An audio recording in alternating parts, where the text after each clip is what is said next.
ഓണറെ കാണാൻ താല്പര്യമുള്ള ഒരുപാട് ആൾക്കാരുണ്ടാവുമല്ലോ.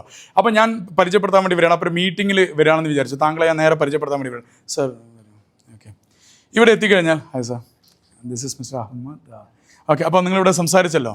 അപ്പോൾ താങ്കൾ ഇരിക്കുമെന്ന് പറയില്ലേ? താങ്കൾ പറഞ്ഞു ഇരിക്കുമെന്ന് പറഞ്ഞു. ഇരിക്കുമെന്ന് പറയുന്ന സമയത്ത് പൊതുവിൽ ആസ് എ സെയിൽസ് പേഴ്സൺ ഞാൻ എന്താണ് ചെയ്യേണ്ടത് എന്നുള്ളതാണ് ചോദ്യം.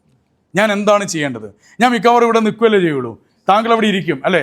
ഞാൻ എപ്പോഴും ചെയ്യേണ്ട കാര്യം എന്താണ് ഞാൻ ചെയ്യേണ്ടത്? ഞാനിപ്പോൾ ഇവിടെ എന്താ താങ്കളെ ഫെസിലിറ്റേറ്റ് ചെയ്യേണ്ടത്? It's very important, very important. എന്ത് ചെയ്യണമെന്ന് പറഞ്ഞു കഴിഞ്ഞാൽ ഞാൻ ഡെഫിനറ്റ്ലി ചെയ്യേണ്ടത് എന്താണ്? ഇവിടെ ചെയർ വലിച്ച് സർ പ്ലീസ് ബി സീറ്റഡ് എന്ന് ഞാൻ ചെയ്യണം. അവിടെയാണ് റെസ്പോൺസിബിലിറ്റി വരുന്നത്. മെജോറിറ്റി നമ്മൾ എന്ത് ചെയ്യും? ആ കണക്ട് ചെയ്തിട്ട് നമ്മളങ്ങ് പോകും. ഒരിക്കലും നമ്മളത് ഫെസിലിറ്റേറ്റ് ചെയ്യാറില്ല.